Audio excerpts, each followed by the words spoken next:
Jed Hoyer and the Chicago Cubs made more moves this Friday. Some you may like, some you may not. We're going to cover them all on a late night edition of Chicago Cubs Central.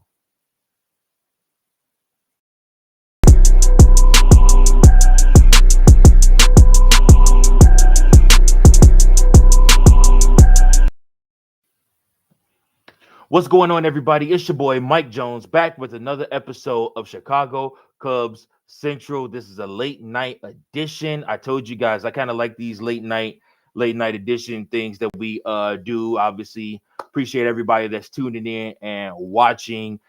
Just covering all the moves and everything that the Cubs did today. I kind of like it doing a little bit better this way. We can cover everything in one full scope versus every single time somebody was non-tendered or it was announced somebody was non-tendered, we would go break news then. But nevertheless, welcome to Late Night Cubs, Chicago Cubs Central. Um, the Cubs had to do some moves today. They had some decisions to make. Some roster spots are now open. Some guys that we thought would be a part of the Cubs' future are no longer Chicago Cubs. One that I'm happy about is one Nick Madrigal. Nick Madrigal, former White Sox as well, was no longer with the Chicago Cubs, no longer in our system. And I'm happy about this. I think Nick Madrigal never really lived up to what his potential was supposed to be. He is a former first round draft pick, and he just never lived up to what he was supposed to be for the Chicago Cubs. And I mean, like I said, it's one of those things where um it's just unfortunate things didn't pan out, but the Cubs are really trying to contend. And I'm starting to believe that the Cubs are really trying to contend this coming season. And the reason I believe that is because a lot of times, it's a lot of fluff or talking about what expectations are and things like that for the Chicago Cubs to get better. However, like I said, when it comes down to it and the rubber meets the road, a lot of times they don't make the necessary adjustments that they need to make to be a better ball club by the end of the season. I think Jed Hoyer is managing to try to keep his job. I think he's, like he said, he's trying to get his ducks in a row, and I think he's going to put his best foot forward to try to do so. We already have spoken about the potential of Cody Bellinger being traded to free up more money to bring in another big bat. I also believe the Cubs are going to try to trade and get a couple pitchers as well. We do now have some roster spots open after today, and Nick Madrigal just did not fit into those plans. Cubs tried him at third base, and like I said, he was all right defensively. His bat was never his strong suit. What you liked about him was his speed, but you already have a speed guy in Pete Crow Armstrong, whose bat is way more lively than Nick Madrigal's bat, and he has way more pop and way more opportunity to hit home runs than Nick Madrigal.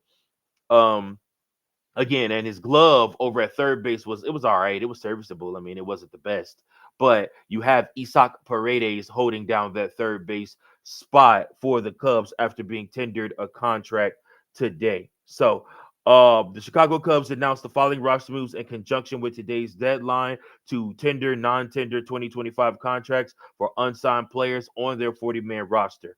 So the Cubs have agreed to terms on a 2025 contract with right-handed pitcher Julian Merriweather. Very good pickup. I told you guys last night that he probably was not going anywhere, if I had to say. Catcher Matt Tice, which whatever. And right-handed pitcher Keegan Thompson, thus avoiding salary arbitration. Terms of those deals were not disclosed. So we'll find out at a later date exactly what those deals are, but the deals have been agreed to. So they avoid arbitration on those guys. And then they have four arbitration eligible players that have been tendered 25 contracts. Right-handed pitcher Eli Morgan, third baseman Isaac Paredes, and right-handed pitcher Nate Pearson, and left-handed pitcher Justin Steele. So these guys also were tendered contracts. I don't think there's any surprise on Eli Morgan, Isaac Paredes, or Justin Steele. Nate Pearson, I guess they're going to give him another shot. I don't know if he will come out of the starting the bullpen or if he will be down in AAA, but I'm excited to see what he can bring to the table as well for the Chicago Cubs this season. Hopefully he can stay healthy. Hopefully Justin can stay healthy and have a pretty good season, a bounce back season this year too. We know what we already spoken. I've done a whole episode on Eli Morgan. We already know what that brings. I will do a player grade, I guess, on Isaac Paredes. I was kind of asking myself, is it fair to judge him even though he didn't play the full season with the Cubs? So I guess I'll maybe do like a half episode on Isaac Paredes and just kind of talk about maybe what he brought to the gig table in those last games and hoping that he can get off to a quick start in 2025.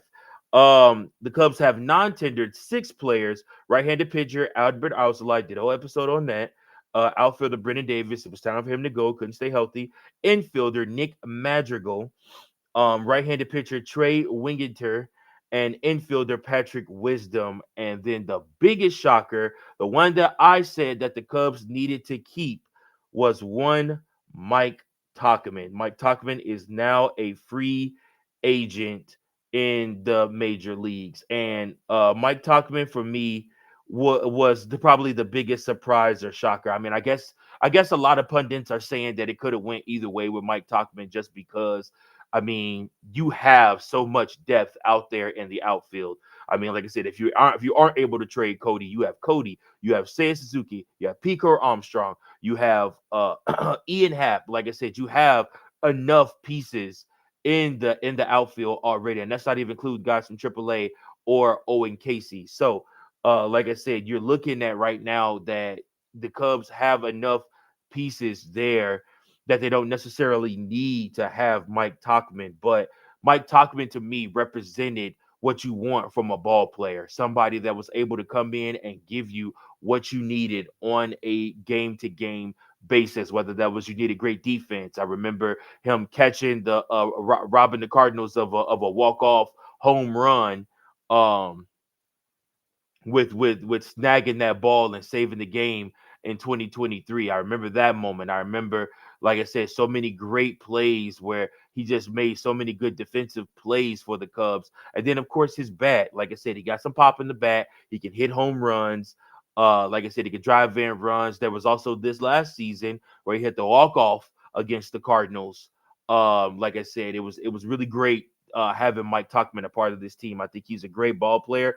He's not super old either. He's 33 years old. He will land somewhere on somebody's team. Hopefully, he gets a major league deal and not a AAA deal. But like I said, Mike Tauchman just he was exposed. He was expendable for the Cubs. I mean, like I said, for a team that's trying to get better around the margins and wanted to open up roster spots. Like I said, I think that Mike Tauchman just became expendable since we already have what we have out in the outfield. Mike Tauchman's stats for this season was .248 batting average, 7 home runs, 29 RBIs, and 74 hits for Mike Tauchman this season. Like I said, it wasn't the greatest season, but he was also injured during the season. Um, and so therefore, like I said, he just was not able to do what he wanted to do and have the season that he needed to have. And that's fine. That's fine. Like I said, I wish Mike Tauchman, I wish all of the players, all the athletes that were not tendered contracts with the Chicago Cubs that will not be returning next year. I do wish them all the very best. Like I said, the MLB is not an easy place. Like I said, and you have to almost create a lane for yourself, especially if you're not a superstar player. And now we're seeing where even some former superstar players are having to create lanes for themselves if you just can't stay healthy. Health is wealth when it comes to the MLB. If you cannot stay healthy for durations of season, a lot of times these teams nowadays are not willing to take chances on you. Like I said, they're willing to go younger with guys that hopefully can stay healthy, guys can stay on the field, guys that are available. And again, Mike Tauchman and Nick Magical both had very injury riddled seasons with the Chicago Cubs in their time here with them. So, like I said, it's sad because I really like Mike Tauchman. I was hoping the Cubs would keep him, but I also get it. I understand the Cubs had to do what they had to do. Um, there were also other players that were non-tendered contracts from other teams, and I'm just excited because this opens up an opportunity for the Cubs to maybe go swoop in and get some guys for cheaper that were not tendered deals. So hopefully they can make something happen there as well. So we'll be on watch for that as well in the coming days. Let me know from you guys how you feel. Sound off below. How do you guys feel about Nick Madrigal and Mike Tauchman, as well as the rest of the guys that the Cubs did not tender contracts to? Are you excited about the Cubs players that will be back next season, including one Justin Steele? Obviously, we knew Justin wasn't going anywhere, but yeah, are you excited about those guys coming back, getting new deals, and being able to play again for your Chicago Cubs in 2025? What deals or what players do you want to see from other teams that were non-tendered contracts that you want to see the Cubs potentially go out and maybe offer a deal to as well? Once again, I need you to comment all of that below. I want to hear from you guys. And remember, please, please, please like, share, subscribe to the network. This is Chicago Cubs Central, a part of the Chi-Town Sports Central Network. And guys, I appreciate all of you so much. I cannot tell you. Thank you for rocking with us. Thank you for getting us to 1K subscribers. Now we're trying to get to 2K. I'm really trying to grow this channel along with Big Kev, and we got some bomb content for you coming up. Cannot wait to share these things with you guys. But once again, it's been your boy, Mike Jones. I need you to know that you can follow us on X, on Instagram, and on TikTok at Chicago Cubs Central. You can also leave us a voicemail at 773-389-6954, or you can email us at ChicagoBaseballCentral at gmail.com. Again, we want to hear from you. This is the home of the official voice of the Chicago Cub fan. Can't be the voice if we don't hear from you guys. We appreciate you so much. Let your voices be heard. Until next time, love y'all.